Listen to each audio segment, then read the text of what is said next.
আমি চলে এসেছি আমাদের এইখানে যে এই যে ঝিঙ্গা লাগাইছে, ঝিঙে লাগাইছে, সেইখানে ঝিঙে ছিঁড়তে, মানে এই যে এটা নিয়ে এসে এটাতে কাটবো। এই দেখো এত বড় বড় ঝিঙে হয়েছে, এই একটা, এই একটা, এই একটা, এই একটা। যেহেতু আমি একা ক্যামেরা করতেছি তাই আমি মানে তোমাদেরকে দেখাতে পারবো না যে আমি কীভাবে কাটছি, তবে দেখতে থাকো, আমি কেটে তোমাদেরকে দেখাচ্ছি। আমার কাটা কমপ্লিট হয়ে গেছে আর আমি তোমাদেরকে দেখাই যে আমাদের বেগুন গাছে কী পরিমাণে বেগুন আসছে। আগের সাইজগুলো তো দেখেছো যে কত বড় বড়, তো এগুলো খাওয়া যাবে, এগুলো ছোট ছোট। এই দেখো, এই দেখো, এই দেখো, এই দেখো, এগুলো সবই খাওয়া যাবে, কিন্তু এগুলো ছোট ছোট সাইজে, তবুও খেতে ভালো লাগে। আর এই একটা রেখে দিয়েছি, এটা বাদ দিয়ে দেখো ডাটা গাছ হয়েছে। লাল শাক তো এখন খাওয়া যায় না, ওই দেখো ওইখানটায় বেগুন ঝুলছে, দেখেছো?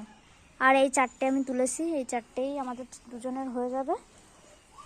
এই দেখো, এই যে বেগুন হয়েছে, এই বেগুনও ছিঁড়বো আমি, তবে ছিঁড়ে তোমাদেরকে দেখাচ্ছি। এই দেখো, এই দেখো বেগুন